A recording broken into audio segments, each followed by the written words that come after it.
നമസ്കാരം. 2009 UPA വീണ്ടും അധികാരത്തിലെത്തിയതോടെയാണ് electronic voting മെഷീനെക്കുറിച്ച് അവിശ്വാസമുയർന്നത്. അത് ആദ്യം ഉയർത്തിയത് മറ്റാരുമല്ല, LK അഡ്വാണിയാണ്. അന്ന് അദ്ദേഹം പ്രതിപക്ഷ നേതാവുമാണ്. BJP നേതാവ് GVL Narasimha Rao democracy at risk എന്ന പേരിൽ ഒരു പുസ്തകം എഴുതി. LK അഡ്വാണി തിരികെ ബാലറ്റിലേക്ക് തെരഞ്ഞെടുപ്പ് പ്രക്രിയ പോകണമെന്ന് ആവശ്യപ്പെടുകയും ചെയ്തു. അന്ന് CPM, JDS, LJP തുടങ്ങിയ പാർട്ടികൾ അഡ്വാണിയെ പിന്തുണച്ചു. 2014 ശേഷം EVM കുറിച്ചുള്ള അവിശ്വാസം പല തെരഞ്ഞെടുപ്പ് ഘട്ടങ്ങളിലും വ്യാപകമായി ഉയരുകയാണ്. ഇന്ത്യൻ സമൂഹത്തിൽ അത് ഒരുതരം ഡിവൈഡ് സൃഷ്ടിക്കുന്നു. കോൺഗ്രസ് നേതാവ് ജയറാം രമേശ് ഈ പ്രശ്നം ഉയർത്തി തെരഞ്ഞെടുപ്പ് കമ്മീഷനെ കാണാൻ അനുമതി ചോദിച്ചെങ്കിലും ലഭിച്ചില്ല. ഇന്ത്യ മുന്നണി ഒരു പ്രമേയം പാസാക്കിയിട്ടുണ്ട് EVM-കളെക്കുറിച്ചും VVPAT-നെക്കുറിച്ചും. EVM-കളുടെ സോഴ്സ് കോഡ് പരസ്യമാക്കണമെന്ന ആവശ്യവുമായി ഒരു ഹർജി സുപ്രീം കോടതിയുടെ പരിഗണനയിലുമുണ്ട്. എന്നാൽ സാമൂഹിക മാധ്യമങ്ങളിലും അല്ലാതെയും EVM-നെക്കുറിച്ചുള്ള അവിശ്വാസം വ്യാപകമായി വളരുകയാണ്. ഇപ്പോഴുയരുന്ന ഈ EVM അവിശ്വാസത്തിൻ്റെ കാരണമെന്താണ്? സ്വാഗതം. സ്പെഷ്യൽ എഡിഷനിലേക്ക് നമ്മളോടൊപ്പം അതിഥികളായി കോൺഗ്രസ് വക്താവ് നിജേഷ് അരവിന്ദ്, BJP വക്താവ് അഡ്വക്കേറ്റ് PK കൃഷ്ണദാസ്, ലോക്സഭാ മുൻ സെക്രട്ടറി ജനറൽ PDT ആചാര്യയെയും ഈ ചർച്ചയിൽ പ്രതീക്ഷിക്കുന്നു. ആദ്യം നിജേഷിലേക്ക്. നിജേഷ്, കോൺഗ്രസ് ഇപ്പോൾ 100% VVPAT-കളും എണ്ണണം എന്ന ആവശ്യമാണ് ഉന്നയിക്കുന്നത്. ഈ VVPAT-കൾ എണ്ണുന്നതോടുകൂടി തന്നെ EVM-നെക്കുറിച്ചുള്ള അവിശ്വാസം ഇല്ലാതാകും എന്നാണ് കോൺഗ്രസ് പറയുന്നത്. ഇതേ കോൺഗ്രസിനെതിരെ അന്ന് പ്രതിപക്ഷത്തായിരുന്ന BJP EVM അവിശ്വാസം ഉയർത്തിയിട്ടുണ്ട്. അന്ന് കോൺഗ്രസ് തിരികെ പരിഹസിക്കുകയാണ് ചെയ്ത് BJP-യെ. തെരഞ്ഞെടുപ്പ് തോക്കുമ്പോൾ പഴി പറയാനുള്ള ഒരു കാരണമായി EVM മാറുകയാണെന്നായിരുന്നു അന്നത്തെ മറുപടി. ഇപ്പോൾ നിങ്ങൾക്ക് ഈ അവിശ്വാസം വരാൻ കാരണമെന്താണ്?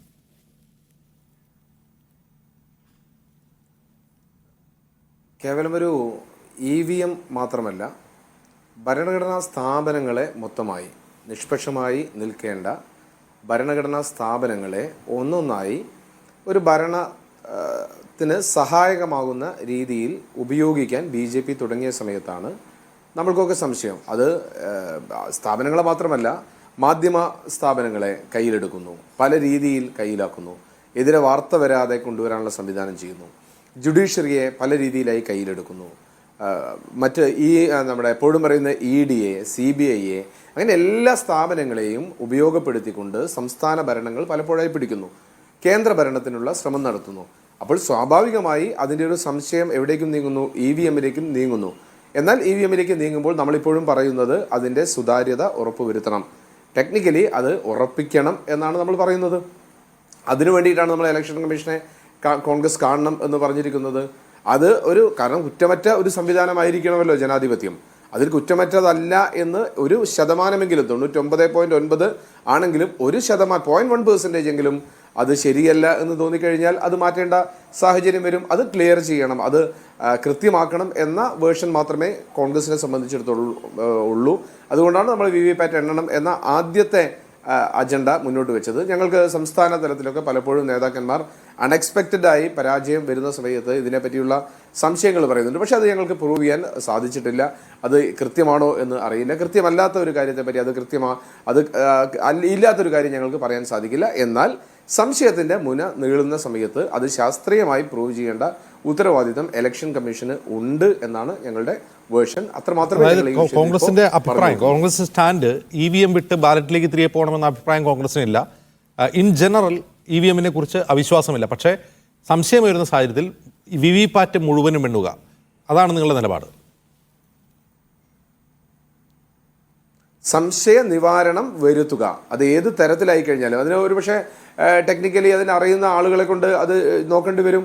ഏതെങ്കിലും ഒരു ചെറിയ വേർഷനിലെങ്കിലും അത് ഹാക്ക് ചെയ്യാനുള്ള അല്ലെങ്കിൽ മറ്റേതെങ്കിലും രീതിയിൽ മിസ്യൂസ് ചെയ്യാനുള്ള സാധ്യതകളുണ്ടോ എന്ന് പരിശോധിക്കേണ്ടി വരും. അത് പരിശോധിക്കാൻ ആവശ്യമായ നടപടികളിലേക്ക് കടക്കണം.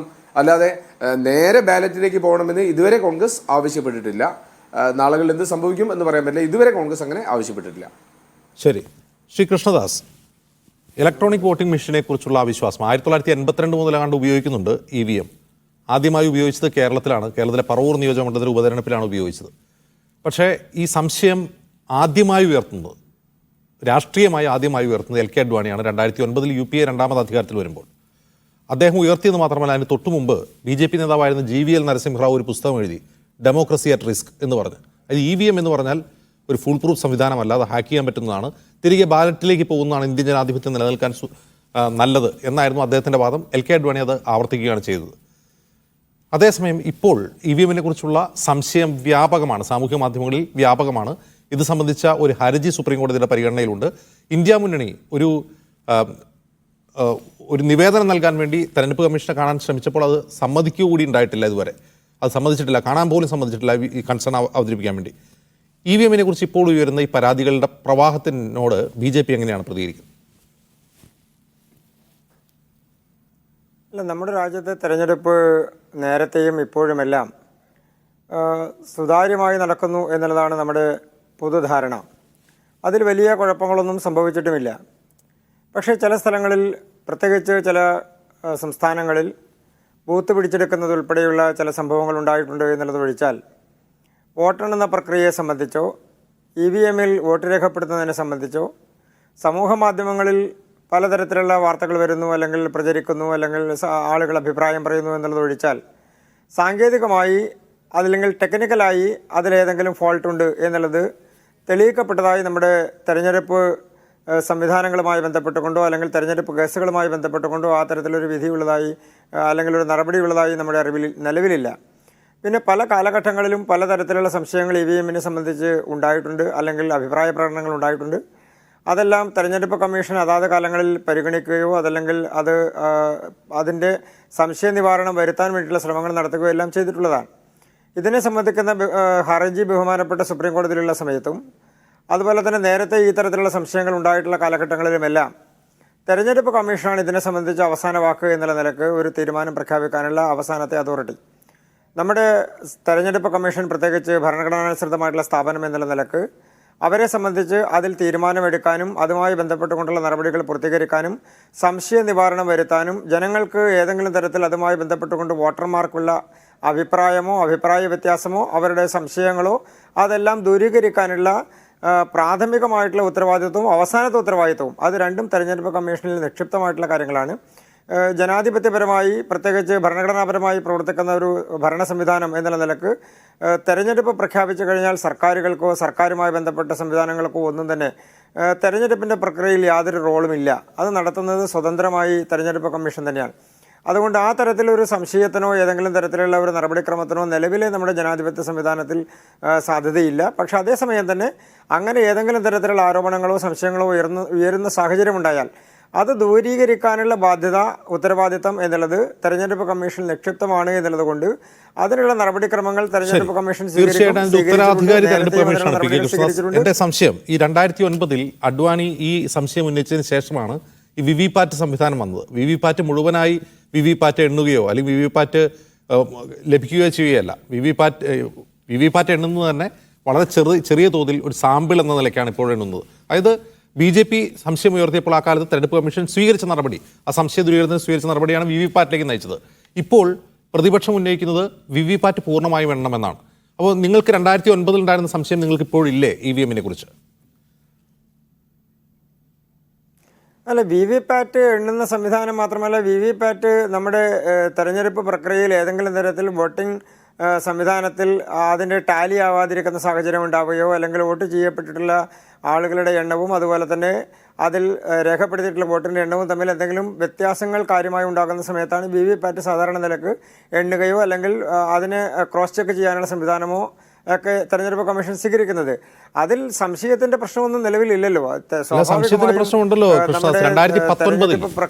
2019 ആകെ പോൾ ചെയ്ത വോട്ട് തെരഞ്ഞെടുപ്പ് കമ്മീഷൻ തന്നെ പുറത്തുവിട്ട ആകെ പോൾ ചെയ്ത വോട്ടിന്റെ എണ്ണവും പിന്നീട് വോട്ടെണ്ണിയപ്പോൾ കൗണ്ട് ചെയ്ത വോട്ടിന്റെ എണ്ണവും തമ്മിൽ വലിയ അന്തരമുണ്ടായിരുന്നു. അല്ല, അതിൽ അത് തെരഞ്ഞെടുപ്പ് കമ്മീഷനാണ് അതിനെ സംബന്ധിച്ച വിശദീകരണങ്ങൾ നൽകേണ്ട ഉത്തരവാദിത്വം തെരഞ്ഞെടുപ്പ് കമ്മീഷനാണ്. എൻ്റെ ഒരു വ്യക്തിപരമായ അഭിപ്രായം സൂചിപ്പിച്ചാൽ, ഇപ്പോൾ ഒരാൾ തെരഞ്ഞെടുപ്പിന് വേണ്ടി വോട്ട് രേഖപ്പെടുത്താൻ വേണ്ടി പോളിംഗ് ബൂത്തിൽ കയറി അയാളുടെ വോട്ട് രേഖപ്പെടുത്താൻ വേണ്ടിയിട്ടുള്ള ആ ID കാർഡ് കാണിച്ചുകൊണ്ടുള്ള പ്രക്രിയ പൂർത്തിയാക്കി കഴിഞ്ഞതിന് ശേഷം ഒരാൾ വോട്ട് ചെയ്യാതിരിക്കുകയോ അല്ലെങ്കിൽ വേറെ ഏതെങ്കിലും തരത്തിൽ ഏതെങ്കിലും തരത്തിലുള്ള നടപടികളുടെ ഭാഗമായി അദ്ദേഹം പ്രതിഷേധം രേഖപ്പെടുത്തുകയൊക്കെ ചെയ്താൽ അതൊരു പക്ഷേ ചെയ്ത വോട്ടുകളുടെ കൂട്ടത്തിൽ വരാം. വോട്ടെണ്ണത്തിൽ അത് പ്രതിഫലിക്കണമെന്ന് യാതൊരു നിർബന്ധവുമില്ല.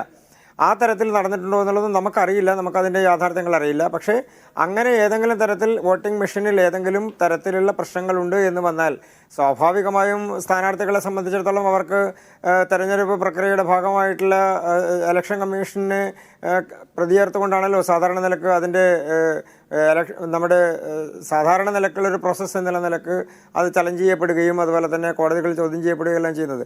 അങ്ങനെ കോടതികളിൽ ചോദ്യം ചെയ്യാനും അതിൻ്റെ വോട്ടെണ്ണൽ വീണ്ടും നടത്താനും അതിലുമായി ബന്ധപ്പെട്ടുകൊണ്ടുള്ള മുഴുവൻ EVMകളും വീണ്ടും പരിശോധിക്കാനും ഉള്ള നടപടികളെല്ലാം തെരഞ്ഞെടുപ്പിൻ്റെ പ്രക്രിയയുടെ ഭാഗമായിട്ടുള്ള തെരഞ്ഞെടുപ്പ് കേസുകളിലുണ്ട്. അതിൽ ഒരു തരത്തിലുള്ള വ്യത്യാസവും അതിനകത്തില്ല. വീണ്ടും വോട്ടെണ്ണുക മാത്രമല്ല, പരിശോധിക്കാനും ക്രോസ് ചെക്ക് ചെയ്യാനും VVPAT എണ്ണാനും VVPAT ക്രോസ് ചെക്ക് ചെയ്യാനൊക്കെയുള്ള സംവിധാനങ്ങളുണ്ട്.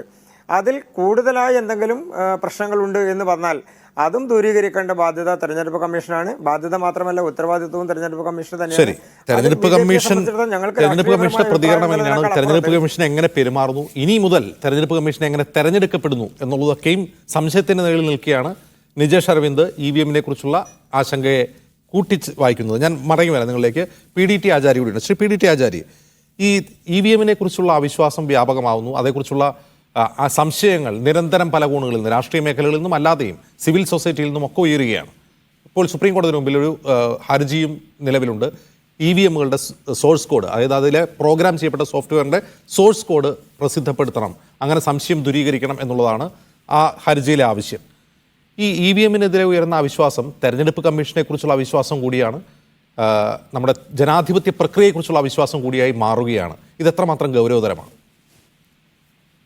EVMനെ കുറിച്ചുള്ള ഇപ്പൊ ഈ സംശയങ്ങൾ വരുന്നതിന് രണ്ട് കാരണങ്ങളുണ്ട് എൻ്റെ അഭിപ്രായത്തിൽ. ഒന്ന്, EVM ഒരു മെഷീനാണ്, അപ്പോൾ അത് മാനിപ്പുലേറ്റ് ചെയ്യപ്പെടാം, അതിനുള്ള സാധ്യതയുണ്ട് എന്നുള്ള ഒരു പ്രിസംഷൻ.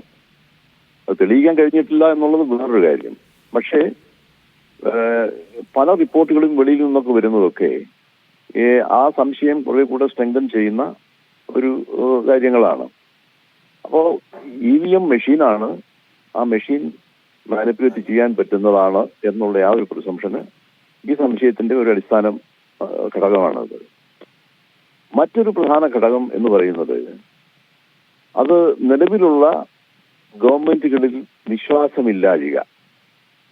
അത് ഇതിന്റെ ഒരു പ്രധാന ഫാക്ടറാണ്. കാരണം ഈ മാതിരി ഇപ്പം EVM മെഷീൻ മാനിപ്പുലേറ്റ് ചെയ്യാൻ ഒരു ഗവൺമെന്റ് തയ്യാറാകും എന്നൊരു വിശ്വാസം, അല്ലെങ്കിൽ അങ്ങനെ ഒരു അപ്രിഹെൻഷൻ പ്രതിപക്ഷങ്ങളുടെ മനസ്സിൽ വരിക. ഈ രണ്ട് സാഹചര്യങ്ങളാണ് ഈ EVMനെ കുറിച്ചുള്ള ഈ സംശയം ബലപ്പെടാൻ കാരണം എന്നാണ് എനിക്ക് തോന്നിയിട്ടുള്ളത്.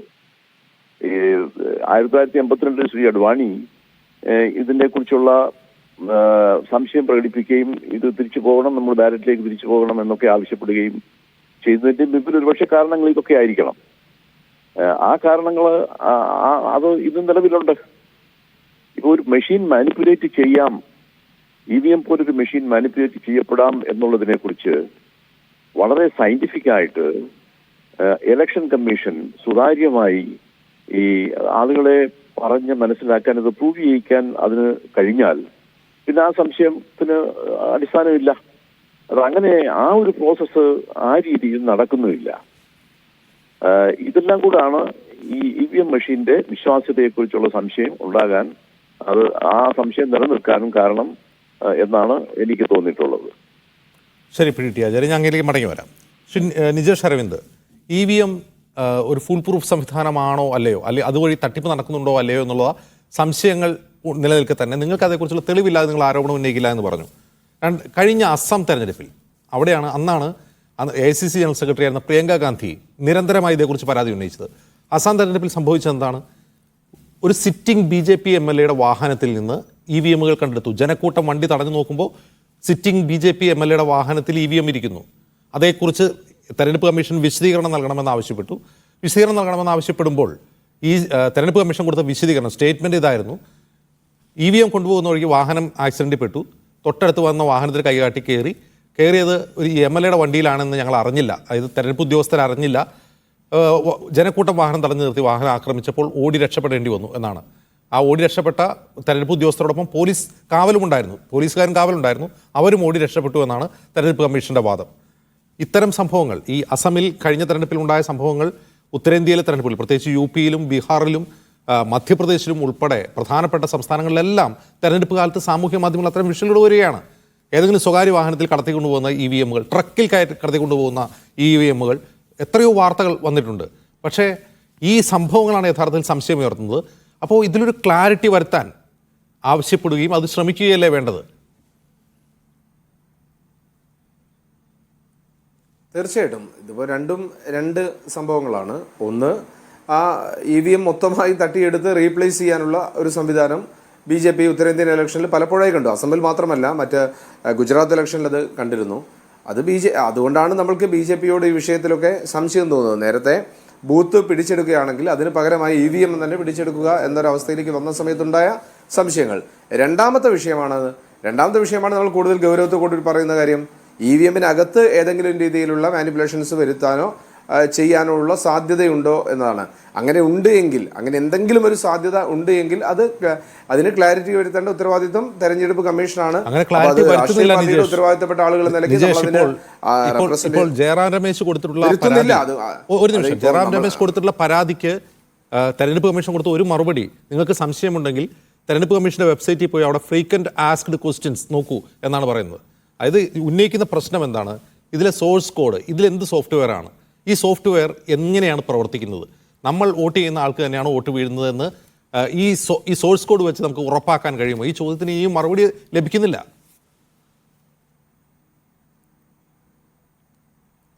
തീർച്ചയായിട്ടും നമ്മൾ ഫേസ് ചെയ്തുകൊണ്ടിരിക്കുന്ന ഏറ്റവും വലിയ പ്രശ്നം അതാണ്. ഇപ്പോൾ തെരഞ്ഞെടുപ്പ് കമ്മീഷനെ നേരത്തെ തിരഞ്ഞെടുക്കുന്ന രീതി മാറ്റിക്കൊണ്ട് സ്വന്തമായി തിരഞ്ഞെടുക്കാൻ ആവശ്യമായ സംവിധാനത്തിലേക്ക് നിയമ നിർമ്മാണം മാറ്റി. തെരഞ്ഞെടുപ്പ് കമ്മീഷൻ BJPയുടെ സ്വന്തം കയ്യാളുകളായി പ്രവർത്തിക്കുന്ന ഒരു ഘട്ടത്തിലേക്ക് മാറ്റുന്നു. നേരത്തെയൊക്കെ പല രീതിയിൽ ഞാൻ നേരത്തെ പറഞ്ഞ ഭരണഘടനാ സ്ഥാപനങ്ങളെ മാറ്റിയതുപോലെ തെരഞ്ഞെടുപ്പ് കമ്മീഷനെയും മാറ്റുന്ന ഒരവസ്ഥയിലേക്ക് നാളെ ഏതെങ്കിലും രീതിയിൽ ഒരു തിരിച്ചടി വരുന്ന സമയത്ത് EVM കൊണ്ട് പിടിച്ചു നിൽക്കാം എന്ന ഒരു ദീർഘവീക്ഷണമാണ് BJPക്ക് ഉണ്ടായിരിക്കുന്നത്. അതുകൊണ്ടാണ് ഇപ്പോൾ നമ്മൾ സുപ്രീം കോടതിയിലെ അഡ്വക്കേറ്റ് ബാനി പ്രതാപിന്റെ കേസ് സസൂക്ഷ്മം വീക്ഷിക്കുന്നു. നമ്മൾ ഇന്ത്യ മുന്നണി പ്രമേയമെടുക്കുന്നു, നേരിട്ട് തെരഞ്ഞെടുപ്പ് കമ്മീഷനെ കാണാൻ വേണ്ടി ഒരു കത്ത് കൊടുക്കുന്നു, അതിനുള്ള മറുപടി കിട്ടുന്നില്ല. അപ്പോൾ ഇതെല്ലാം സംശയത്തിന്റെ പുകമറയാണ് സൃഷ്ടിക്കുന്നത്. എല്ലാം നേരെയാണ് പോകുന്നതെങ്കിൽ സംശയത്തിന്റെ കാര്യമില്ലല്ലോ. BJP സംബന്ധിച്ചിടത്തോളം എല്ലാ സംവിധാനങ്ങളും ഉപയോഗപ്പെടുത്തി ഇന്ത്യയുടെ ഭരണം, സംസ്ഥാനങ്ങളുടെ ഭരണം എല്ലാം കൈപ്പിടിയിലാക്കുന്നു. അതിനൊരു ടൂൾ ആയിക്കൊണ്ട് EVM-നെയും തെരഞ്ഞെടുപ്പ് കമ്മീഷനെയും മാറ്റാനുള്ള ശ്രമം നടത്തുന്നു. അവിടെയാണ് നമ്മൾക്ക് സംശയം ഉണ്ടാകുന്നത്. നമ്മൾക്കറിയാം, തെരഞ്ഞെടുപ്പ് തുടങ്ങിയ ആദ്യഘട്ടത്തിൽ 56-ൽ എങ്ങനെ നടത്തുമെന്നറിയാത്ത കാലത്ത് ഒരു സിമ്പൽ ഉണ്ടാക്കി, പ്രതീകമുണ്ടാക്കി, നിരക്ഷരായ ഇന്ത്യയിൽ അങ്ങനെ ഒരു ചിഹ്നത്തിന് വോട്ട് ചെയ്യാൻ വേണ്ടി നമ്മൾ പഠിപ്പിച്ചു. അത് ജനാധിപത്യം പുലരാൻ വേണ്ടിയിട്ടാണ്. പിന്നീടുണ്ടായ ഓരോ മാറ്റങ്ങളും ജനാധിപത്യത്തെ ശക്തിപ്പെടുത്താനാണ്. പക്ഷേ നിർഭാഗ്യവശാൽ BJP ഗവൺമെൻറ് വന്നതിന് ശേഷം ജനാധിപത്യത്തെ ശക്തിപ്പെടുത്തുന്നതിന് പകരം ജനാധിപത്യത്തെ സ്വന്തമാക്കാനുള്ള ഒരു ശ്രമം നടത്തുന്നു. ജനാധിപത്യത്തെ ഏതെങ്കിലും രീതിയിൽ ഹൈജാക്ക് ചെയ്ത് ഞങ്ങളുടേതാക്കാനുള്ള ശ്രമം നടത്തുന്നു. അതുകൊണ്ടാണ് നമ്മൾക്ക് സംശയമുള്ളത്. ആ സംശയം നമ്മൾക്കൊക്കെ കൃത്യമായിട്ടറിയാം. MLA-മാരെ വാങ്ങുന്നതിൻ്റെ ആദ്യത്തെ വണ്ടി ED-യുടെ വണ്ടി പോയി നിൽക്കും.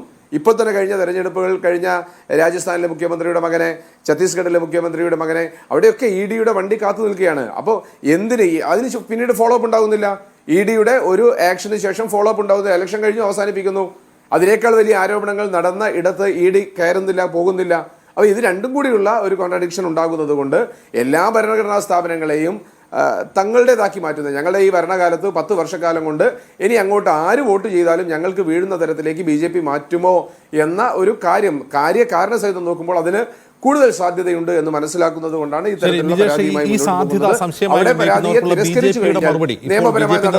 മറുപടി ഈ തോൽക്കുമ്പോൾ പഴി പറയാനുള്ള ഒരു സംവിധാനമായി EVM മാറുകയാണെന്നാണ്. ഒരു ഉദാഹരണം പറഞ്ഞാൽ, ഇപ്പോൾ ഈ കഴിഞ്ഞതിന് മുമ്പുള്ള മധ്യപ്രദേശ് തെരഞ്ഞെടുപ്പിൽ നിങ്ങൾ ജയിച്ചതാണ്, ഈ തവണ അവർ ജയിക്കുന്നു.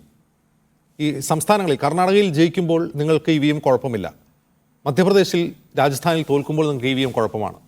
അപ്പോൾ ഇതാണ് BJPയുടെ ഒരു സ്ഥിരം മറുപടി BJP നേതാക്കളുടെ. അല്ല, നമ്മൾ ഏതെങ്കിലും തെരഞ്ഞെടുപ്പിൽ തോറ്റതിൻ്റെ പിറ്റേ ദിവസം ഒരു കാര്യം പറഞ്ഞു വന്നിട്ടില്ല. മധ്യപ്രദേശ് ഇലക്ഷനുമായി ബന്ധപ്പെട്ട് ആ തെരഞ്ഞെടുപ്പ് പ്രക്രിയയിൽ പൂർണ്ണമായിട്ടുണ്ടായിരുന്ന ദിഗ്വിജയ് സിംഗ് ഒരു പരാതി ഉന്നയിച്ചു. ആ പരാതി അതൊക്കെ നമ്മൾ കണക്കിലെടുത്തു. അതൊക്കെ കണക്കിലെടുക്കുന്ന സമയത്ത് എവിടെയോ ചില പാളിച്ചകൾ ഉണ്ടോ എന്ന സംശയം ബലപ്പെട്ടു. അതിന് ഞങ്ങൾ നിയമാനുസൃതമായ വഴിയിൽ നമ്മൾ ഈ ഇലക്ഷൻ കമ്മീഷനെ ഗരാവോ ചെയ്യാനല്ല പോയത്. നിയമാനുസൃതമായ ഒരു കത്ത് കൊടുക്കുന്നു. ആ കത്ത് തിരസ്കരിക്കുന്ന സമയത്ത് അതിനോട് നെഗറ്റീവായ റിപ്ലൈ വരുന്ന സമയത്താണ് കൂടുതൽ സംശയം ഉണ്ടാകുന്നത്. യഥാർത്ഥത്തിൽ തെരഞ്ഞെടുപ്പ് കമ്മീഷൻ വന്നോളൂ, പരിശോധിച്ചോളൂ, ഇന്ത്യയുടെ ജനാധിപത്യമല്ലേ, നമ്മൾക്ക് പരിശോധിക്കാം, നമ്മൾക്ക് കൂട്ടായി ഇതിനെ ശക്തിപ്പെടുത്താം എന്ന് പറയേണ്ട ഒരു ജനാധിപത്യം നടത്തേണ്ട ആളുകൾ ഇല്ല, നിങ്ങളൊന്നും ഞങ്ങൾക്ക് നോക്കേണ്ടതില്ല, ഞങ്ങളങ്ങ് നടപ്പിലാക്കിക്കൊള്ളാം എന്ന് പറയുന്നിടത്താണ് നമ്മൾക്ക് സംശയം ഉണ്ടാകുന്നത്. ആ സംശയമാണ് ഇപ്പോൾ ബലപ്പെടുന്നത്. ആ സംശയം ഞങ്ങളുടെ മാത്രം സംശയമല്ല.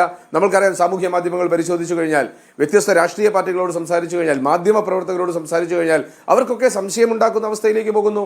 ഈ കേസ് കൊടുത്ത വക്കീൽ വളരെ സ്ട്രോങ് ആയിട്ട് 2024 ഒരു ഘട്ടത്തിലും EVM ഉപയോഗിച്ച് നടത്താൻ പറ്റില്ല എന്ന് പരസ്യമായി പ്രസ്താവന. ഇന്ന് എനിക്ക് തോന്നുന്നു ജന്തർ മന്ദറിൽ ഇതുമായി ബന്ധപ്പെട്ട ഒരു സമരം തന്നെ നടക്കുന്നു. അപ്പോൾ പല ആളുകൾക്ക് സംശയമുണ്ടാകുമ്പോൾ ആ സംശയത്തിനെ ദൂരീകരിക്കേണ്ട ഉത്തരവാദിത്തം, പ്രൂവ് ചെയ്യേണ്ട ഉത്തരവാദിത്തം ഇലക്ഷൻ കമ്മീഷനുണ്ട്, ഭരണ സംവിധാനത്തിനുണ്ട്.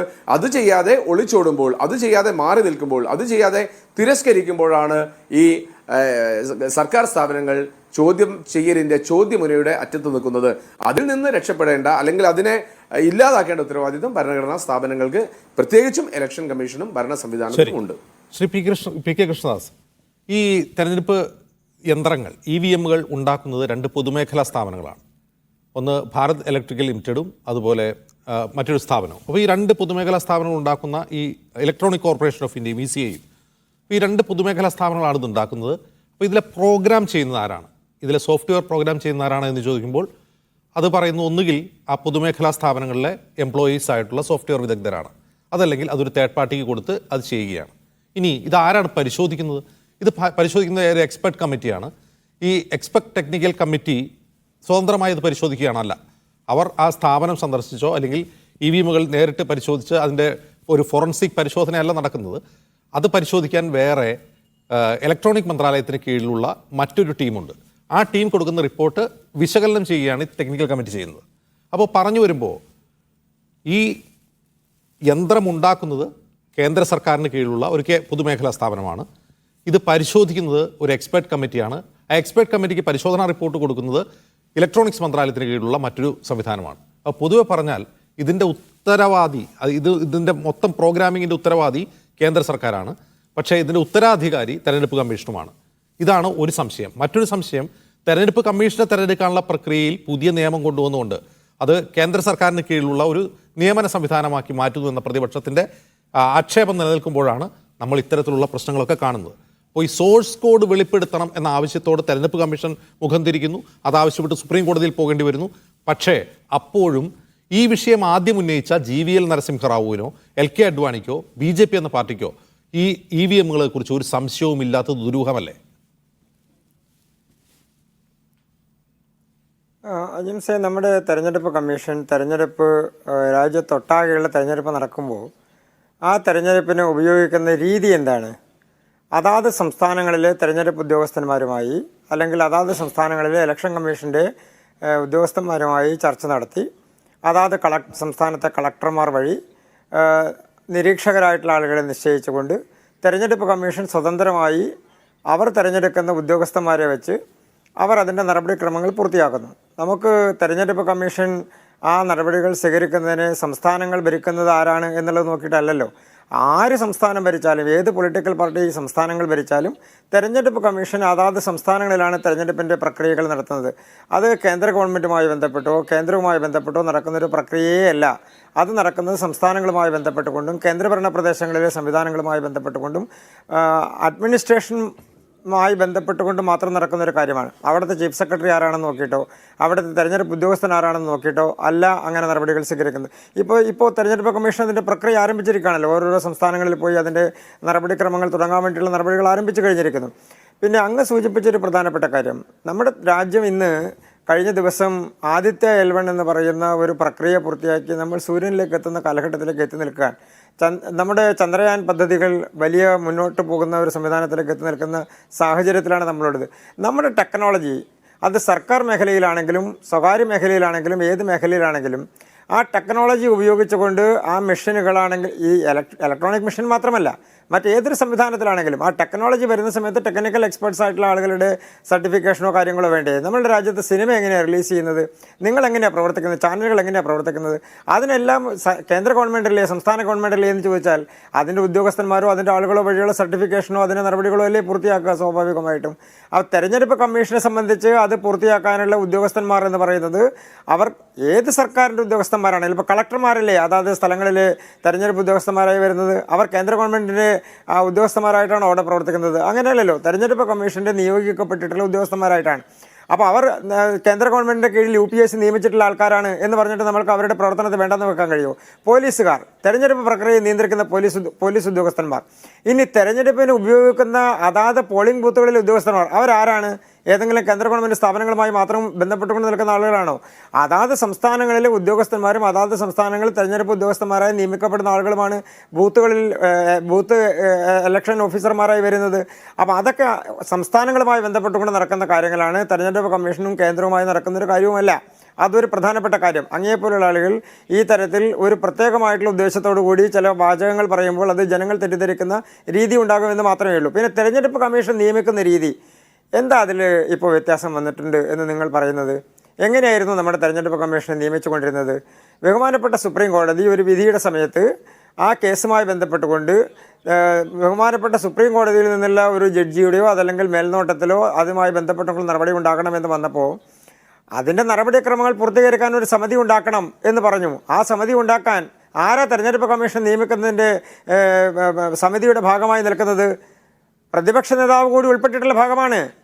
അല്ലാതെ കേന്ദ്ര ഗവൺമെന്റ് ഭരിക്കുന്ന പാർട്ടി എന്നുള്ളവരൊക്കെ മാത്രമല്ല. കേന്ദ്രമന്ത്രി പിന്നെ പ്രതിപക്ഷ നേതാവ് ആ യോഗം ബഹിഷ്കരിച്ചാൽ ഏകപക്ഷീയമായി ഐകകണ്ഠേന തെരഞ്ഞെടുക്കപ്പെടും. ഇനി പ്രതിപക്ഷ നേതാവ് എതിർത്ത് പറഞ്ഞാലും ഭൂരിപക്ഷ വോട്ടിന്റെ അടിസ്ഥാനത്തിൽ കേന്ദ്ര സർക്കാരിന്റെ തീരുമാനം നടപ്പാവും. അതിലെന്താണ് കാര്യമുള്ളത്? അല്ല, നിങ്ങൾ എന്താണ് ഇങ്ങനെയൊക്കെ പറയുന്നത്? പ്രധാനമന്ത്രി ബഹിഷ്കരിച്ചാലോ?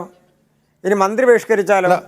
മന്ത്രി ബഹിഷ്കരിച്ചാലും പ്രധാനമന്ത്രി ബഹിഷ്കരിച്ചാലും നിമിഷം പി കെ കൃഷ്ണദാസ് മന്ത്രിയും പ്രധാനമന്ത്രിയോ കേന്ദ്രമന്ത്രിയോ ആ യോഗം ബഹിഷ്കരിച്ചാൽ അവിടെ തീരുമാനം ഉണ്ടാവില്ല. പക്ഷേ പ്രതിപക്ഷ നേതാവ് ബഹിഷ്കരിച്ചാൽ തീരുമാനം ഉണ്ടാവും. അതാണ് കാര്യം.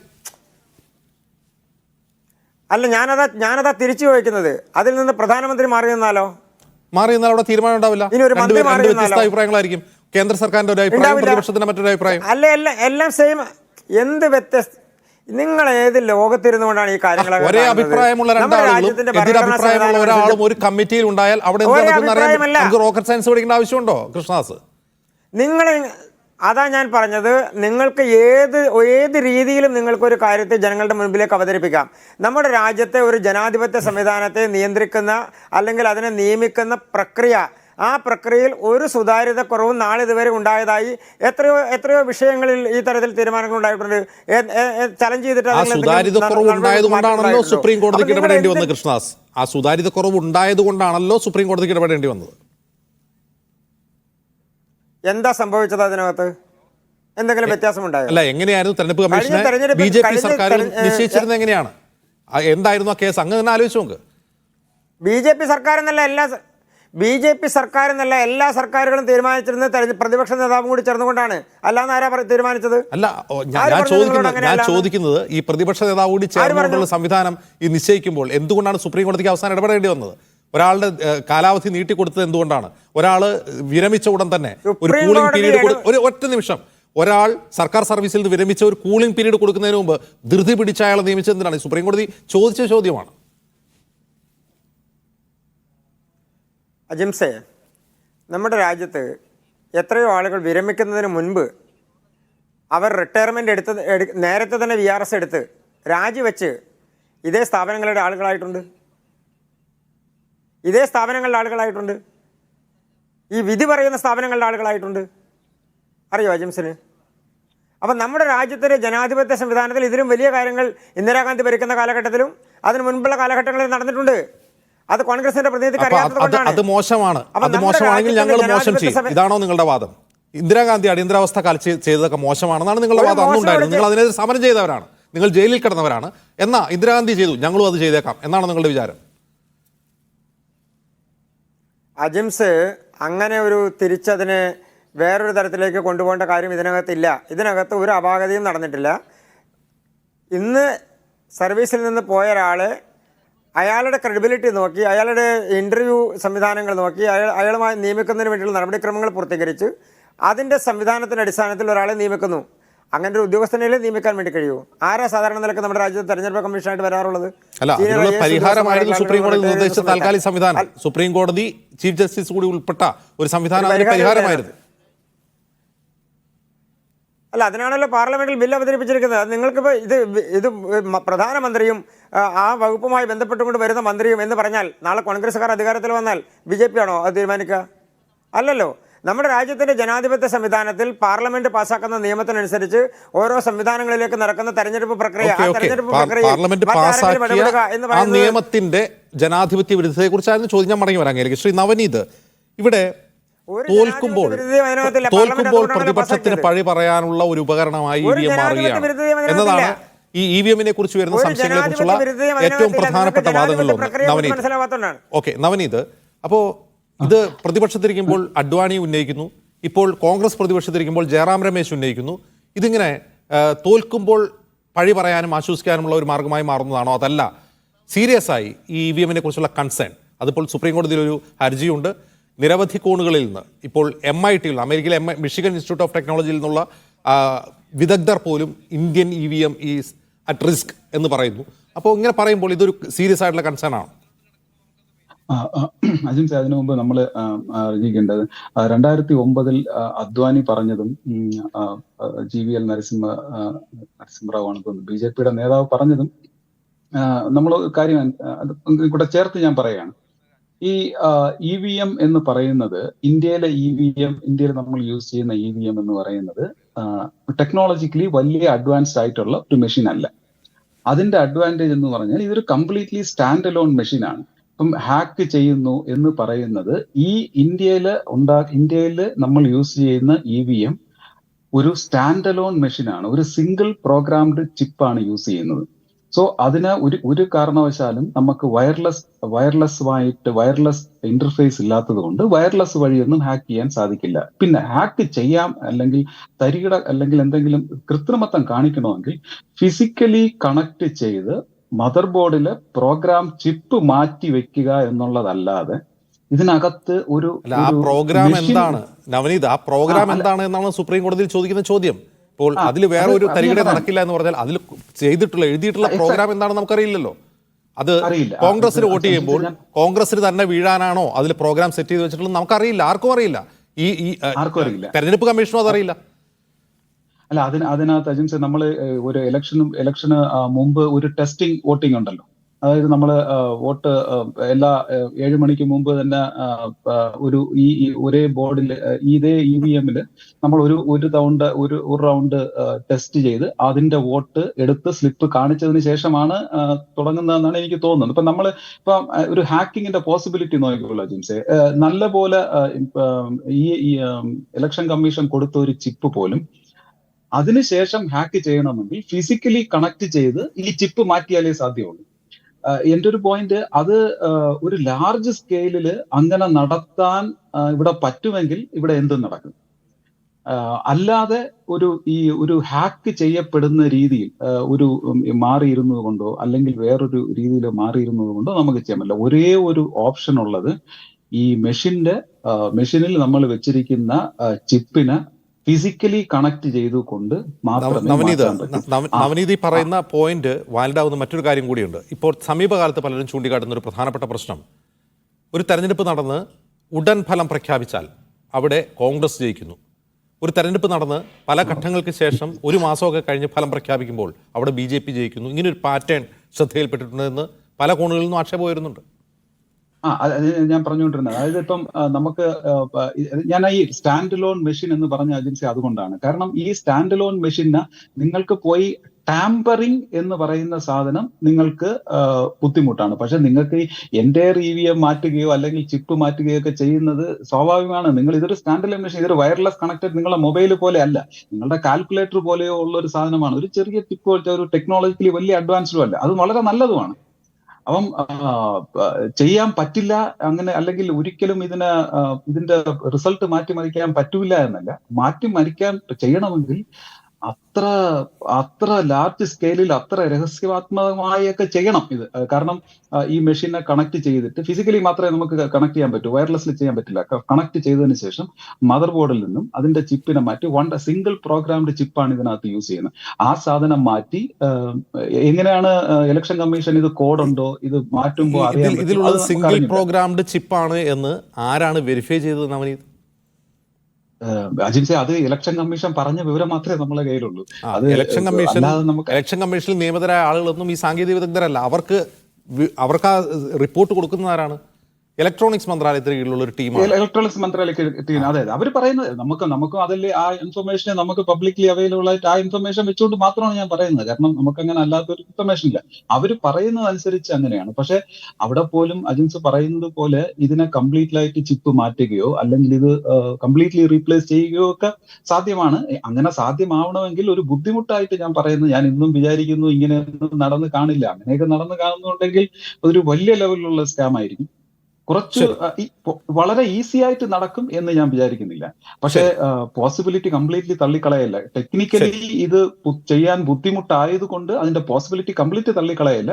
പക്ഷെ അത് ചെയ്യണമെങ്കിൽ അതായത് തെരഞ്ഞെടുപ്പ് കമ്മീഷൻ മുന്നോട്ട് വയ്ക്കുന്ന വിവരങ്ങളുടെ അടിസ്ഥാനത്തിലുള്ള ഒരു വിശകലനമാണ് നവനീത് നടത്തുന്നത്. നിജേഷ് അരവിന്ദ്, ഇത് നിങ്ങൾക്കൊരു സംശയം മാത്രമാണ്, നിങ്ങളുടെ മുമ്പിൽ തെളിവുകളില്ല, നിങ്ങളുടെ മുമ്പിൽ സാങ്കേതിക വിദഗ്ധരില്ല അത് പരിശോധിക്കാൻ.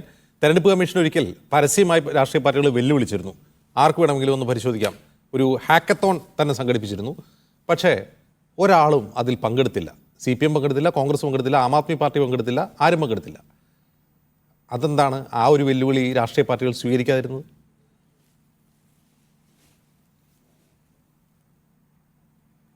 അല്ല, അത് ഏത് രീതിയിലാണ് എന്ന് എനിക്കറിയില്ല, അത് പരിശോധിക്കേണ്ടതാണ്.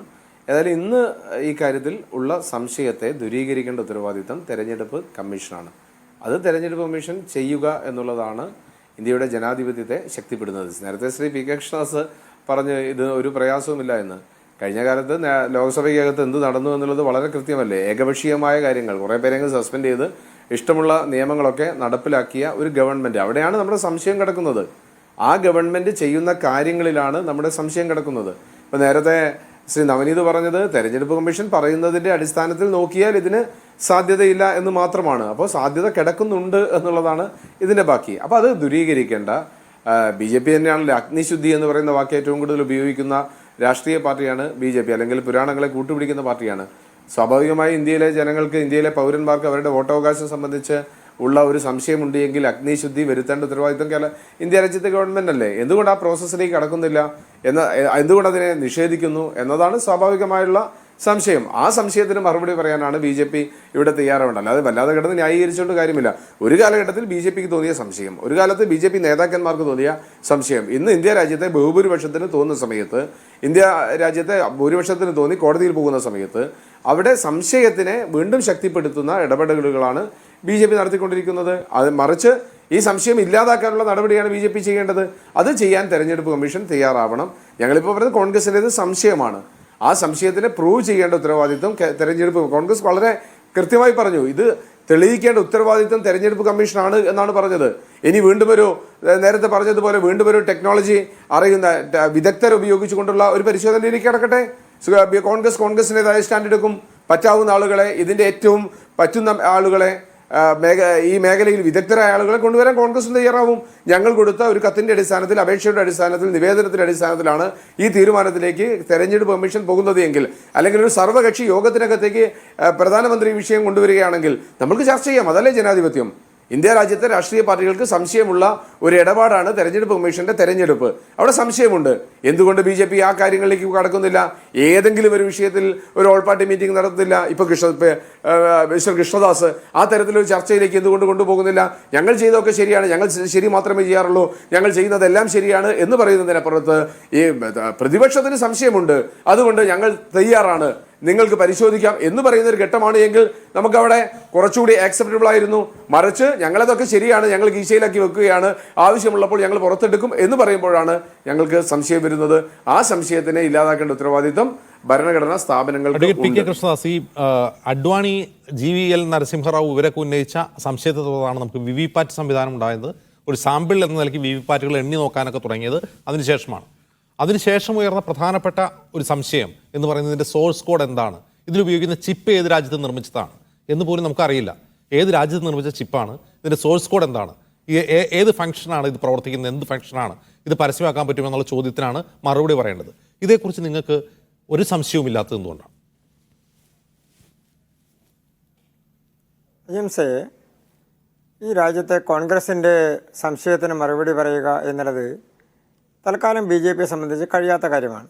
അതിൻ്റെ പ്രധാനപ്പെട്ട കാരണം 82-ൽ തുടങ്ങിയ ഒരു പ്രക്രിയ 2024 എത്തുമ്പോഴത്തേക്കും 2014 ഇല്ലാത്ത സംശയം 2019 ഉണ്ടാവുക, 2024 അത് കുറച്ചുകൂടി സംശയമായി മാറുക എന്നുള്ള പ്രക്രിയ അല്ലാതെ അതിലെന്തെങ്കിലും ഒരു സോഴ്സ് ഉണ്ടോ, എന്തെങ്കിലും ഒരു കാര്യമുണ്ടോ? നേരത്തെ അജിംസ് സൂചിപ്പിച്ചതുപോലെ, അതുപോലെ തന്നെ നമ്മുടെ ഈ പാനലിൽ പങ്കെടുക്കുന്ന വിദഗ്ധൻ സൂചിപ്പിച്ചതുപോലെ, ശ്രീ നവനീത് സൂചിപ്പിച്ചതുപോലെ, ഈ നമ്മുടെ EVMനെ സംബന്ധിച്ച് തെരഞ്ഞെടുപ്പ് കഴിഞ്ഞാൽ അതിലെന്ത് സംഭവിക്കുന്നു? അജിംസ് നേരത്തെ ഒരു വളരെ വിചിത്രമായൊരു വാദം പറഞ്ഞു.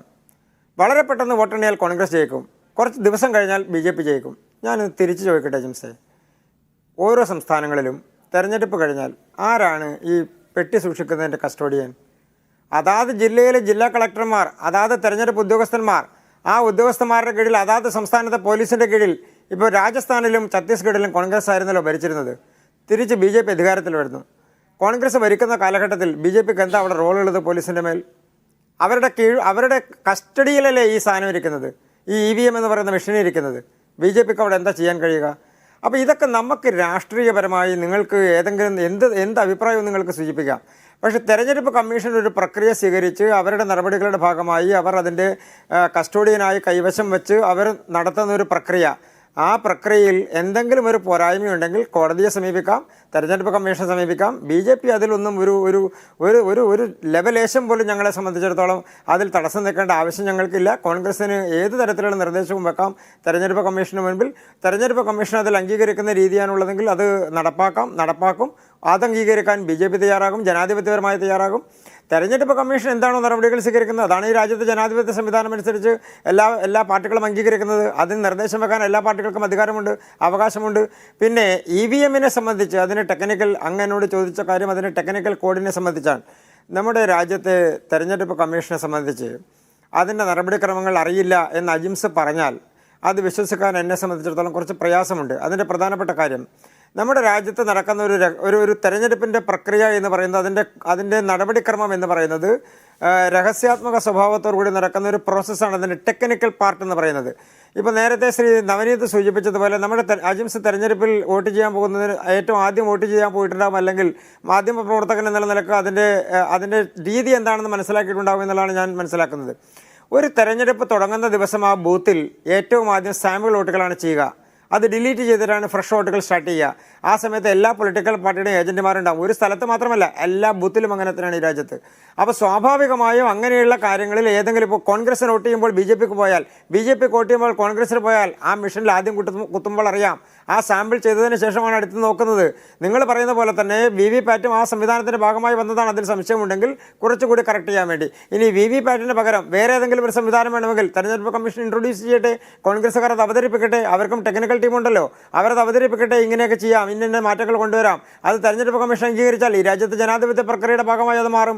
അതിനപ്പുറത്തേക്ക് BJPയെ സംബന്ധിച്ചിടത്തോളം തെരഞ്ഞെടുപ്പ് കമ്മീഷൻ മുന്നോട്ട് വെക്കുന്ന ഒരു നടപടിക്രമം എന്നുള്ളതല്ലാതെ അതിനപ്പുറത്തൊരു രാഷ്ട്രീയ പാർട്ടി എന്നുള്ള നിലക്ക് അഭിപ്രായം പറയേണ്ട സാഹചര്യം വന്നാൽ, അല്ലെങ്കിൽ അത് അഭിപ്രായ വ്യത്യാസം രേഖപ്പെടുത്തേണ്ട സാഹചര്യം വന്നാൽ രേഖപ്പെടുത്തും. അതിൽ തെരഞ്ഞെടുപ്പ് കമ്മീഷനുമായി ബന്ധപ്പെട്ടുകൊണ്ടോ വോട്ടിംഗ് പ്രോസസ്സുമായി ബന്ധപ്പെട്ടുകൊണ്ടോ ഏതെങ്കിലും തരത്തിലുള്ള സംശയം ഉണ്ടാകുമ്പോൾ, സംശയമുണ്ടായ കാലഘട്ടത്തിൽ ഞങ്ങൾ ഉന്നയിച്ചിട്ടുണ്ട്, ഇപ്പോഴും സംശയമുണ്ടായാൽ ഞങ്ങൾ ഉന്നയിക്കും. VVPAT വന്നത് അഡ്വാനി പറഞ്ഞിട്ടാണെന്ന് അങ്ങ് പറയുന്ന പോലെ തന്നെ എത്രയോ വ്യത്യാസങ്ങൾ ഈ രാജ്യത്തിൻ്റെ ജനാധിപത്യ പ്രക്രിയയിൽ അതിനുശേഷം വന്നിരിക്കുന്നു. അപ്പോൾ ജനാധിപത്യപരമായി അതിനെ നേരിടുക, അതിൻ്റെ നടപടികളെ അംഗീകരിക്കുക എന്നുള്ളതല്ലാതെ നമുക്ക് വാർത്താ സമ്മേളനങ്ങൾ നടത്തി എന്ത് അഭിപ്രായം വേണമെങ്കിലും രൂപീകരിക്കാം, എന്ത് വേണമെങ്കിലും പറയാം. ഇതിൻ്റെ യഥാർത്ഥ പ്രക്രിയയിൽ നമ്മുടെ രാജ്യത്ത് വോട്ടെണ്ണുന്ന മെഷീൻ എന്തെങ്കിലും കുഴപ്പമുണ്ട് എന്നുള്ളതിൻ്റെ പേരിൽ ഏതെങ്കിലും ഒരു സ്ഥലത്ത് ഇലക്ഷൻ ചലഞ്ച് ചെയ്ത് അതിൽ ഏതെങ്കിലും ഒരു നടപടിക്രമം അങ്ങനെ പ്രൂവ് ചെയ്യപ്പെട്ടിട്ടുണ്ടോ? അതിനുള്ള ഏറ്റവും നല്ല അവസരം വരെ ഇലക്ഷൻ കേസിൽ ചലഞ്ച് ചെയ്ത് അതിൻ്റെ അതിൻ്റെ വോട്ടിംഗ് മെഷീൻ എണ്ണി അതിൽ എന്തെങ്കിലും കുഴപ്പമുണ്ടെങ്കിൽ അത് ആ വോട്ട് എലക്ഷൻ കേസിൽ അജിംസെ എൻ്റെ അറിവനുസരിച്ച് ഒരു എലക്ഷൻ കേസ് നടക്കുമ്പോൾ ആ എലക്ഷൻ കേസിൽ ഇതിൻ്റെ എവിഡൻസ് എടുക്കുന്ന സാഹചര്യം ഉണ്ടായാൽ സ്വാഭാവികമായും അതിൻ്റെ കോഡ് മാത്രമല്ല അതിൻ്റെ ഡീകോഡിംഗ് വരെ നടത്തിയിട്ടാണ് അതിൻ്റെ വോട്ടിൽ കുഴപ്പമുണ്ടോ, കള്ള വോട്ട് നടന്നിട്ടുണ്ടോ, അതല്ലെങ്കിൽ ഏതെങ്കിലും ഒരു പാർട്ടിക്ക് ചെയ്ത വോട്ട് മാറിപ്പോയിട്ടുള്ള അജിംസ് പറയുന്നത് കോഡ് മാത്രമല്ല ഡീകോഡിംഗ് നടന്നതിന് ശേഷമാണ്. 2019 ഒരു നിമിഷം, മഹാരാഷ്ട്ര അസംബ്ലി തെരഞ്ഞെടുപ്പിൽ ഒരു കോൺഗ്രസ് സ്ഥാനാർത്ഥി തന്റെ തെരഞ്ഞെടുപ്പ് ഫലം ചലഞ്ച് ചെയ്തു. EVM-ൽ അദ്ദേഹം സംശയം ഉന്നയിച്ചു. ബോംബെ ഹൈക്കോടതി അത് ഹൈദരാബാദിലുള്ള ഒരു ഫോറൻസിക് ലാബിലേക്ക് അയച്ചു. ഈ ഫോറൻസിക് ലാബിൽ ഇത് പരിശോധിക്കാൻ ആവശ്യമായ എക്സ്പെർട്ടൈസ് ഇല്ല എന്നവർ കോടതിക്ക് മറുപടി കൊടുത്തു. എന്നിട്ട് കുറേ സമയം നീട്ടി ചോദിച്ചത് എക്സ്പെർട്ടൈസ് അവരുടെ എക്സ്പെർട്ടുകൾ അത് പരിശോധിച്ച് ഒരു റിപ്പോർട്ട് കൊടുത്ത് കുഴപ്പമില്ല എന്ന് പറഞ്ഞു. പക്ഷേ അതിൽ ഒപ്പിട്ടിട്ട ആളുകൾ ഈ സോഫ്റ്റ്വെയർ വിദഗ്ധരൊന്നും ആയിരുന്നില്ല, ബാലിസ്റ്റിക് വിദഗ്ധരായിരുന്നു. ഇങ്ങനൊരു സംഭവം ഉണ്ടായിട്ടുണ്ട് ഇന്ത്യയിൽ. അജിംസെ നമ്മുടെ ഞാൻ തെരഞ്ഞെടുപ്പ് കേസ് നടത്തിയിട്ടുള്ള അഭിഭാഷകനാണ്, എനിക്കറിയാം അതിൻ്റെ പ്രോസസ്സ്. ഞാൻ മനസ്സിലാക്കിയിട്ടുള്ളതനുസരിച്ച് അങ്ങനെ ഒരു കേസ് വന്നാൽ അജിംസ് സൂചിപ്പിച്ചതുപോലെ ഇതിൻ്റെ കോഡ് എവിടെ എന്ന് ചോദിച്ച കാര്യം കോഡ് മാത്രമല്ല ഡീകോഡിംഗ് നടക്കും. അങ്ങ് പറഞ്ഞത് കറക്റ്റാണ്. ഇതിൻ്റെ ഡീകോഡിംഗ് സംവിധാനം ഹൈദരാബാദുമായി ബന്ധപ്പെട്ടുകൊണ്ട് അവിടുത്തെ ലാബിലാണ് ഇതിൻ്റെ പ്രോസസ്സ് നടക്കുക, അവരാണ് അതിൻ്റെ ഡീകോഡിംഗ് നടത്തുക. നമ്മുടെ രാജ്യത്തെ ഒരു ക്രൈം ഉണ്ടായാൽ, ഒരാളെ വെടിവെച്ച് കൊന്നാൽ, ഒരാളെ കത്തിക്ക് കുത്തി കൊന്നാൽ, അതിൻ്റെ പ്രോസസ്സിൽ നടക്കുന്നത് നമ്മുടെ ആ സംസ്ഥാനത്ത് അല്ലെങ്കിൽ ആ കേസ് എടുത്തിട്ടുള്ള സ്ഥലത്തെ ഉദ്യോഗസ്ഥന്മാരല്ലേ അത് ചെയ്യുന്നത്. അതിൻ്റെ ടെക്നിക്കൽ വശങ്ങൾ പരിശോധിക്കപ്പെടുന്നത് ആ ലാബുകളിലല്ലേ. അത് EVM-നെ കുറിച്ച് മാത്രമല്ലെന്നേ, ഏത് സംവിധാനത്തെക്കുറിച്ചാണെങ്കിലും ബാംഗ്ലൂരിലാണെങ്കിലും പൂനെയിലാണെങ്കിലും ഹൈദരാബാദിലാണെങ്കിലും എല്ലാം ഉള്ള നമ്മുടെ തിരുവനന്തപുരത്ത് അടക്കമുള്ള ലാബുകളിലാണ് വ്യത്യസ്തമായിട്ടുള്ള വിഷയങ്ങളുമായി ബന്ധപ്പെട്ടുകൊണ്ട് അതിനെ സംബന്ധിച്ച് പരിശോധനകൾ നടക്കുന്നത്. അതിൽ നിങ്ങൾ ഇന്നയാൾ ഒപ്പിട്ടിട്ടില്ല എന്ന് പറഞ്ഞാൽ ഒരുപക്ഷെ അതിന് അസൈൻ ചെയ്തിട്ടുള്ള ഉദ്യോഗസ്ഥനായിരിക്കും ഒപ്പിടുക, അതിൻ്റെ റിപ്പോർട്ട് കൊടുക്കുക. അതിനപ്പുറത്തേക്ക് അതിലൊരു വ്യത്യാസവും ഞാൻ കാണുന്നില്ല. പിന്നെ അങ്ങനെ എന്തെങ്കിലും ഉണ്ട് എന്നുണ്ടെങ്കിൽ അത് കോടതി വീണ്ടും പരിശോധിക്കുമല്ലോ. നമ്മുടെ ജനാധിപത്യ പ്രക്രിയ അനുസരിച്ച് കോടതി വീണ്ടും പരിശോധിക്കും. അതിനപ്പുറത്തേക്ക് അതിൽ മുന്നോട്ട് പോകുക എന്നുള്ളത് നമ്മളെ സംബന്ധിച്ചൊരു ഒരു വിശ്വാസത്തോടു കൂടി തെരഞ്ഞെടുപ്പ് കമ്മീഷനെ സമീപിക്കുക, തെരഞ്ഞെടുപ്പ് കമ്മീഷൻ മുന്നോട്ട് വെക്കുന്ന കാര്യങ്ങൾ വിശ്വാസത്തോടു കൂടി കാണുക എന്നുള്ളതിനേക്കാൾ അപ്പുറത്ത് ആ വിശ്വാസത്തെ നിലനിർത്തുന്നതുകൊണ്ടാണല്ലോ നമ്മുടെ ജനാധിപത്യം ശക്തിമത്തായി നിൽക്കുന്നത്. ഓക്കെ നവനീത്, ഇവിടെ ഒരു പ്രധാനപ്പെട്ട പ്രശ്നം, അങ്ങനെ BJP EVM വഴി തെരഞ്ഞെടുപ്പ് അട്ടിമറിക്കുകയാണ് എന്ന് പ്രതിപക്ഷം ആരോപിക്കുകയാണെന്ന് കരുതുക. അങ്ങനെയാണെങ്കിൽ അത് കേരളത്തിൽ നടക്കണ്ടേ, തമിഴ്നാട്ടിൽ നടക്കണ്ടേ, കർണാടകയിലും തെലങ്കാനയിലും നടക്കണ്ടേ? ഇവിടെയൊന്നും നടക്കുന്നില്ല. അതേസമയം ഈ നടക്കുന്നു എന്ന ആശങ്ക ഇവർക്കുള്ളത് എവിടെയാണ്? കോൺഗ്രസ് പ്രതിപക്ഷ പാർട്ടി പറയുന്നത് എവിടെയാണ്? അവർ സംഘടനാപരമായി ദുർബലരായ സ്ഥലത്താണ്. അത് മധ്യപ്രദേശിലാണ്, UP-യിലാണ്, അസമിലാണ്, എല്ലായിടത്തുമാണ്. അപ്പോൾ സ്വന്തം കഴിവുകേട് മറച്ചു വയ്ക്കാനുള്ള ഒരു പഴിപറയൽ യന്ത്രമായി EVM മാറുന്നുണ്ടോ? അല്ല, അങ്ങനെ കാണണ്ട അജിംസ്. അത് നേരത്തെ ഞാൻ പറഞ്ഞത് ഇത് കംപ്ലീറ്റ്ലി ഒരു ഫുൾ പ്രൂഫ് ആണെന്നല്ല. ഞാൻ നേരത്തെ അജിംസിന്റെ അടുത്ത് പറഞ്ഞത് ഇത് ചെയ്യണമെങ്കിൽ, അതായത് ഈ ഓരോ വോട്ടിംഗ് മെഷീനും സ്റ്റാൻഡ് അലോൺ മെഷീൻ ആയതുകൊണ്ട് ഇതിൽ നമ്മൾ എന്തെങ്കിലും ഒരു ടാമ്പറിങ് ചെയ്യണമെങ്കിൽ ഫിസിക്കൽ കോണ്ടാക്ട് വേണം. ആ ഫിസിക്കൽ കോണ്ടാക്ട് വെച്ച് ചിപ്പ് മാറ്റുക എന്നുള്ളത് മാത്രമേ ഉള്ളൂ. ആ ചിപ്പ് ഫിസിക്കലി കണക്ട് ചെയ്ത് ചിപ്പ് മാറ്റുക എന്നുള്ള ഓപ്ഷൻ ഇപ്പോഴും നിലനിൽക്കുന്നുണ്ട്. പക്ഷെ അത് പ്രാക്ടിക്കൽ ആണോ എന്നുള്ളതാണ് അറിഞ്ഞുകൂടാത്തത്. അജിംസിന്റെ ചോദ്യത്തിലോട്ട് വരുന്നതിന് മുമ്പ് ഇതിനകത്തൊരു വലിയൊരു ഡിസ്ക്രിപ്പൻസി, അതായത് ടോട്ടൽ നമ്പർ ഓഫ് വോട്ടും പോൾ ചെയ്ത വോട്ടും പിന്നെ വോട്ടിംഗ് മെഷീനിൽ വോട്ട് എണ്ണുന്നതും തമ്മിലുള്ള നമ്പർ വ്യത്യാസം ഏറ്റവും കൂടുതൽ വന്നിട്ടുള്ളത് 2018 മധ്യപ്രദേശ് ഇലക്ഷനിലായിരുന്നു. മധ്യപ്രദേശ് ഇലക്ഷനിൽ എനിക്ക് തോന്നുന്നു 230 മണ്ഡലങ്ങൾ, 230 മണ്ഡലം ഉണ്ടെന്ന് തോന്നുന്നു. ഓൾമോസ്റ്റ് 200ഓളം മണ്ഡലങ്ങളിൽ ചെറിയ വ്യത്യാസം വന്നിട്ടുണ്ട്. അത് ടാമ്പറിംഗ് ആണോ എന്താണെന്നില്ല. അന്ന് 2-3 ന്യൂസ് പേപ്പേഴ്സെല്ലാം അത് റിപ്പോർട്ട് ചെയ്തിട്ടുണ്ടായിരുന്നു. അങ്ങനെ ഒരു പ്രശ്നം വന്നിട്ടുണ്ടെന്ന്. അത് ഇതിന്റെ ഭാഗമാണോ ഇല്ലയെന്ന് അറിഞ്ഞൂടാ. അങ്ങനെ ഒരു അതുണ്ടെങ്കിൽ അത് ഇലക്ഷൻ കമ്മീഷൻ അത് ക്ലാരിഫൈ ചെയ്യേണ്ടതാണ്. പക്ഷെ അതിനുശേഷം അതിനെക്കുറിച്ചൊന്നും കേട്ടിട്ടില്ല. പിന്നെ ഇത് ടാമ്പറിംഗ് നടക്കുന്നത് രണ്ട് സ്ഥലത്ത് നമുക്ക് ഇലക്ഷൻ അട്ടിമറിക്കാം. ഒന്ന് ടെക്നിക്കലി അട്ടിമറിക്കുമ്പോൾ ഈ ചിപ്പ് മാറ്റണം, ഫിസിക്കലി കണക്ട് ചെയ്ത് ചിപ്പ് മാറ്റാതെ നിങ്ങൾക്ക് ഒരിക്കലും ചെയ്യാൻ പറ്റില്ല. രണ്ടാമത്തത് എല്ലായിടത്തും ചെയ്യണമെന്നില്ല. ഇപ്പൊ എനിക്ക് ഇന്ത്യയിലെ ഇലക്ഷൻ ജയിക്കണമെങ്കിൽ, എനിക്ക് കേരളത്തിലെ ഇലക്ഷൻ ജയിക്കണമെങ്കിൽ ഞാൻ എന്തിനാ 140 മണ്ഡലത്തിൽ മാറ്റുന്നത്? എനിക്ക് 140 മണ്ഡലത്തിൽ മാറ്റേണ്ട കാര്യമില്ല. ഞാൻ കോൺഗ്രസ് പാർട്ടി ആണെന്ന് വെച്ചു, എനിക്ക് 25 സീറ്റ് എന്തായാലും കിട്ടും. ബാക്കി ഒരു 25 കിട്ടിയാൽ മതി. ആ 25-നകത്ത് 25 ആ ഒരു മണ്ഡലത്തിൽ 9 പഞ്ചായത്ത് വെച്ചു. എനിക്കൊരു 2 പഞ്ചായത്ത്, അതായത് എനിക്ക് 25x2 50 പഞ്ചായത്തിൽ മാത്രം ചെയ്താൽ മതി. അപ്പം അഥവാ ഇങ്ങനെ ചെയ്തിട്ടുണ്ടെങ്കിലും ഒരിക്കലും ചെയ്യുന്നവർ വ്യാപകമായി ചെയ്യില്ല. വ്യാപകമായി ചെയ്യേണ്ട കാര്യമില്ലല്ലോ. BJP ആയാലും കോൺഗ്രസ് ആയാലും നമ്മൾ പൈസ കൊടുക്കുന്നു എന്ന് പറയുന്നതാണ് കാരണം. നിങ്ങൾക്കൊരു മണ്ഡലത്തിൽ 1,00,000 പേരുണ്ടെങ്കിൽ 1,00,000 പേർക്കും പൈസ കൊടുക്കണ്ട. പൈസ കൊടുക്കുന്നത് ആ ഡിസിസീവ് ആയിട്ടുള്ള ഒരു 10,000 പേർക്ക് കൊടുത്താൽ മതി. സോ അതൊന്നും ഒരു കാരണമല്ല. അഥവാ ചെയ്യുന്നുണ്ട് എങ്കിൽ, അഥവാ ശരി ചെയ്യാനുള്ള ചെയ്യുന്നുണ്ട് പക്ഷേ എങ്കിൽ ചെയ്യുന്ന എന്നുള്ള ക്ലോസ് വയ്ക്കുമ്പോൾ പോലും അങ്ങനെ ഒരു സംശയം വ്യാപകമായി ജനങ്ങൾക്കിടയിൽ ഉണ്ട് എന്ന് സാമൂഹിക മാധ്യമങ്ങൾ നിരീക്ഷിക്കുന്ന നമുക്ക് മനസ്സിലാകും. പ്രത്യേകിച്ചും ലോക്സഭാ തെരഞ്ഞെടുപ്പിലേക്ക് കടക്കാൻ പോകുന്ന ഈ സമയത്ത് ട്വിറ്ററിലൊക്കെ അത് ഇത്തരം വീഡിയോകൾ ഫ്ലഡ് ചെയ്യുകയാണ്. ഇത്തരം വിദഗ്ധരുടെ അഭിപ്രായങ്ങൾ, സംശയങ്ങൾ വലിയ തോതിൽ വന്നുകൊണ്ടിരിക്കുകയാണ്. പക്ഷേ ഇതൊരിക്കലും ഇന്ത്യൻ ജനാധിപത്യത്തിന് നല്ലതല്ല. ഈ സംശയം ദൂരീകരിക്കേണ്ട അവസാന ചുമതല തെരഞ്ഞെടുപ്പ് കമ്മീഷനാണെന്നിരിക്കെ പൊതുജനങ്ങളിൽ തെരഞ്ഞെടുപ്പ് പ്രക്രിയയോട് വിശ്വാസം കൊണ്ടുവരാനുള്ള ഉത്തരവാദിത്വം കൂടി ഈ സംവിധാനങ്ങൾക്കുണ്ട് എന്ന് ഓർമ്മിപ്പിക്കുന്നു. വളരെ നന്ദി ശ്രീ നവനീത്, ശ്രീ നിജേഷ് അരവിന്ദ്, ശ്രീ അഡ്വക്കേറ്റ് PK കൃഷ്ണദാസ് ഇത്രയും സംസാരിച്ചതിന്.